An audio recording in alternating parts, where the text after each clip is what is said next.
राष्ट्रीय परिवर्तन मोर्चा का गठबंधन बनाया है। ये जो राष्ट्रीय परिवर्तन मोर्चा का गठबंधन बनाया गया है, ये आज उत्तर प्रदेश के चुनाव में, राज्य स्तरीय चुनाव में परिवर्तन करने के लिए इस गठबंधन को चुनाव के मैदान में उतारा गया है।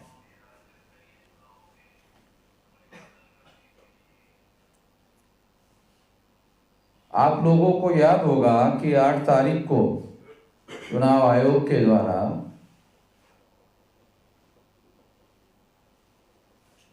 रैलियों का आयोजन करने के लिए मनाही कर दिया गया था, पाबंदी लगाई गई थी 15 तारीख तक।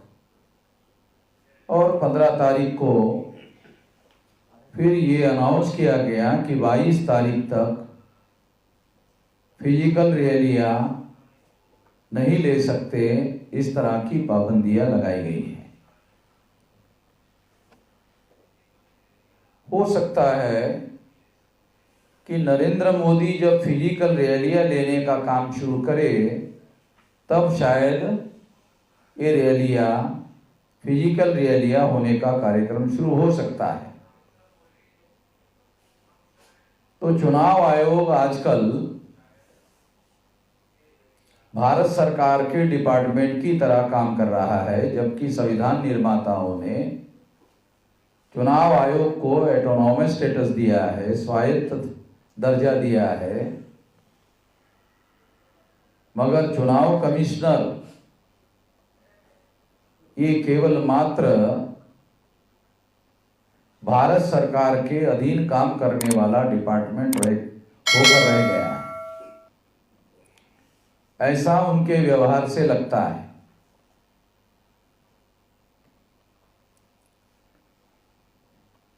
इस वजह से हम लोगों को जो सुल्तानपुर की रैली हम लोग भीड़ के रूप में करने वाले थे, वो रैली वर्चुअल करनी पड़ रही है। इसके बावजूद भी हम अपने लोगों तक संदेश पहुंचाने का जो हमारा लक्ष्य है, हमारा मकसद है, वो बड़े पैमाने पर कामयाब हो रहे हैं, ऐसा कहा जा सकता है। साथियों, 15 अगस्त 1947 को कहा जाता है कि देश आजाद हो गया। हाँ, ये बात सही है कि 15 अगस्त 47 को देश आजाद हो गया, मगर देश में रहने वाले जो लोग हैं, उन लोगों को जो अधिकार मिले वो 26 जनवरी 1950 को जब संविधान लागू हुआ तब मिले। इसलिए ये कहा जा सकता है कि संविधान लागू होने से इस देश की प्रजा आजाद हुई। आजादी की वजह से या 15 अगस्त को मिली आजादी की, राजनीतिक आजादी की वजह से आजाद नहीं हुई। 26 जनवरी 1950 को लोगों को संविधान लिखकर अधिकार बहाल किए गए। उसमें अधिकारों में मौलिक अधिकार बहाल किए गए। वोट का अधिकार भी एक मौलिक अधिकार है, क्योंकि वोट जो है एक्ट ऑफ एक्सप्रेशन है और अभिव्यक्त करने का एक तरीका है कि मैं बीजेपी की विचारधारा को नहीं मानता हूं, मैं कांग्रेस की विचारधारा को नहीं मानता हूं, और मैं जिसके समर्थन में वोट दे रहा हूं मैं उसकी विचारधारा को मानता हूं। ये अभिव्यक्ति करने का ही तरीका है। इसलिए एक्ट ऑफ एक्सप्रेशन, वोट का अधिकार एक्ट ऑफ एक्सप्रेशन है, और इस आधार पर कहा जा सकता है कि वोट का अधिकार एक मौलिक अधिकार है।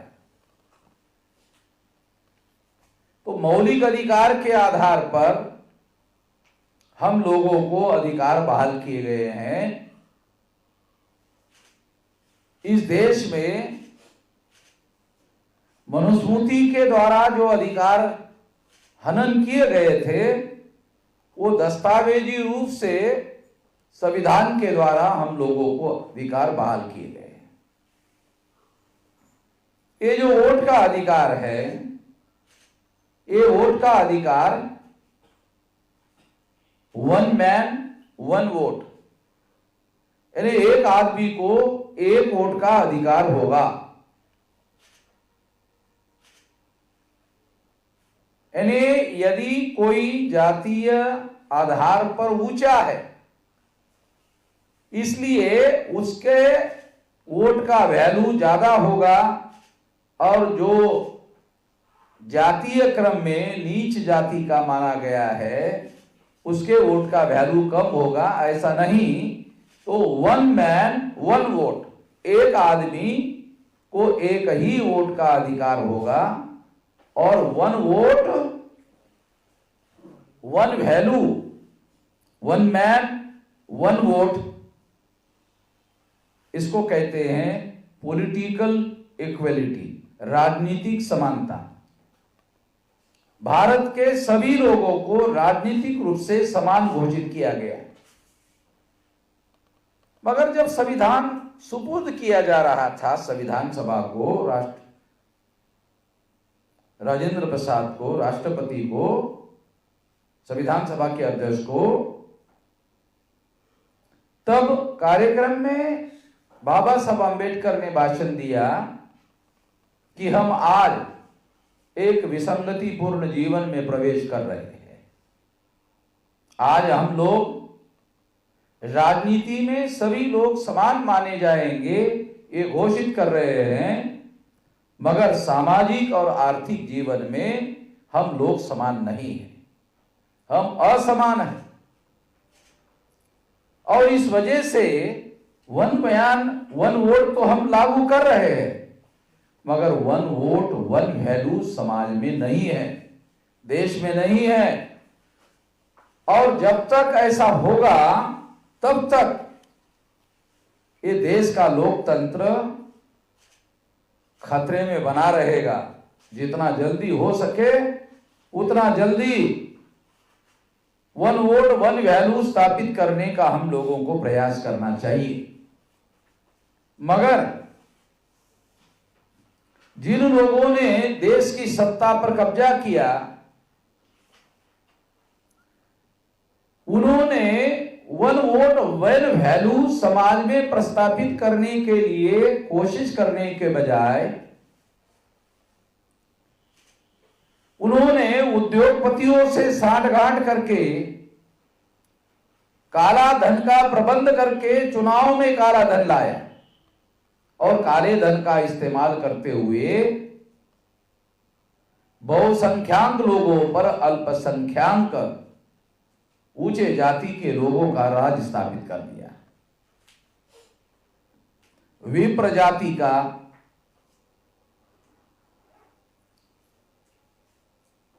राज स्थापित कर दिया। आज भी 5-5 नेशनल लेवल की पार्टियां विप्र अर्थात ब्राह्मण जातियों की है, और इस तरह से इन लोगों ने, अल्पसंख्याक लोगों ने, 3.5% लोगों ने SC, ST, OBC और माइनॉरिटी की जो संख्या 85% है उनके ऊपर राज स्थापित कर दिया है। काले धन का सहारा लेकर ये किया है। जब उन्होंने देखा कि जागरूकता लगातार बढ़ रही है और काले धन से भी शायद हम लोग कब्जा करने में कामयाब नहीं हो सकते, तब उन्होंने ईवीएम मशीन लाने का प्रयास किया। और ईवीएम मशीन जब लाई गई तो उसके विरोध में भी लोगों में बड़े पैमाने पर जागरण हुआ और उसे पेपर ट्रेल मशीन लगाने के लिए मजबूर किया गया।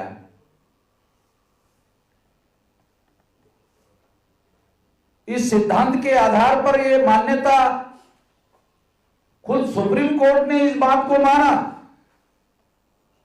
कि ईवीएम मशीन के द्वारा फ्री, फेयर एंड ट्रांसपेरेंट चुनाव नहीं हो सकता। फ्री, फेयर एंड ट्रांसपेरेंट चुनाव करने के लिए पेपर ट्रेल मशीन लगाना होगा। यदि ईवीएम मशीन के द्वारा जो गिनती होती है वो अगर किसी कैंडिडेट को मंजूर नहीं है तो वो पेपर ट्रेल मशीन से निकलने वाले कागजी मतों की रिकाउंटिंग करने की मांग कर सकता है। ये ऑर्डर सुप्रीम कोर्ट ने 8 अक्टूबर 2013 को दिया, मगर 2014 के चुनाव में इसे लागू नहीं किया गया। इसलिए हम लोगों ने ये लड़ाई लड़ी और 24 अप्रैल 2017 को सारे देश भर में जितनी ईवीएम मशीन होगी उतनी पेपर ट्रेल मशीन लगाना होगा, ये लड़ाई जीतने में कामयाबी हासिल की ताकि फ्री, फेयर एंड ट्रांसपेरेंट चुनाव करवाया जा सके।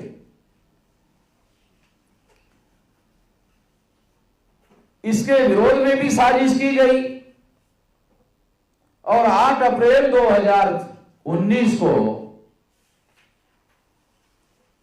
जो रिकाउंटिंग करने का ऑर्डर था सुप्रीम कोर्ट का, उसे लागू करने का काम होने वाला था 2019 में, तो उन्होंने 8 अप्रैल 2019 को मिलान करने का ऑर्डर पास किया।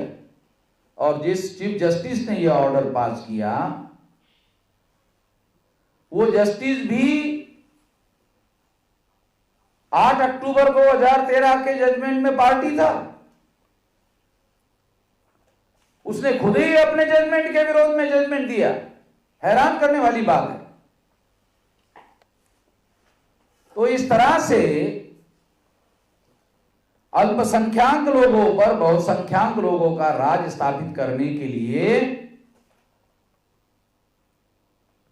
आज तक ये सारा का सारा प्रयास हुआ और संविधान को देश में लागू होने नहीं दिया गया।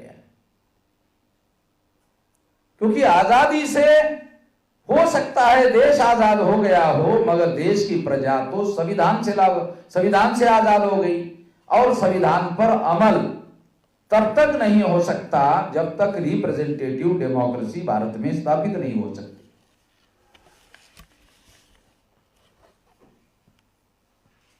आप सुनकर हैरान होंगे कि विषमता कितने बड़े पैमाने पर फैली हुई है।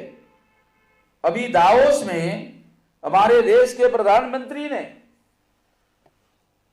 जो वर्ल्ड लेवल का इकोनॉमिक फोरम है वहां भाषण करते हुए जब भाषण किया तो ऑक्सफैम नाम के एनजीओ ने एक रिपोर्ट पब्लिश किया कि भारत के 10 उद्योगपतियों की प्रॉपर्टी असेट संपदा 23 लाख करोड़ से 53 लाख करोड़ हो गई। ये 1.5 साल में 23 लाख करोड़ प्रॉपर्टी संपदा थी, वो अब 53 लाख करोड़ हो गई है। यानी देश की जो संपदा है 45% संपदा केवल 10 लोगों के नियंत्रण में। इससे अंदाजा लगाया जा सकता है कि कांग्रेस के राज में जो हो रहा था नरेंद्र मोदी के राज में भी वही हो रहा है। सबके विकास का जो नारा लगाया गया वो केवल एक नारा है और सामाजिक और आर्थिक विषमता दूर करने का काम देश में नहीं हो रहा है। इसीलिए देश में सबसे ज्यादा परिवर्तन करने की जरूरत है। परिवर्तन कौन करेगा, यह सबसे बड़ा सवाल है। जिसको परिवर्तन की जरूरत है, जब तक वो लोग विधानसभा और लोकसभा में चुनकर नहीं जाएंगे तब तक ये परिवर्तन होने वाला नहीं है। देश में चुनाव को इतना ज्यादा महंगा कर दिया गया है, इतना ज्यादा महंगा कर दिया गया है, इतना ज्यादा महंगा कर दिया गया है कि देश की जो बहुसंख्यक प्रजा है उनको केवल लाइन लगाकर वोट लेने के लेवल तक ही डेवलप होने दिया गया है। वो केवल लाइन लगाकर वोट दे सकते हैं, चुनाव में लड़ नहीं सकते, चुनाव में खड़े होकर लड़ नहीं सकते। इस तरह की व्यवस्था विकसित कर दी गई है और लगभग इस देश में परिवर्तन को असंभव सा बना दिया गया है। जब तक इसके विरोध में जनता का जनद्रोह नहीं होगा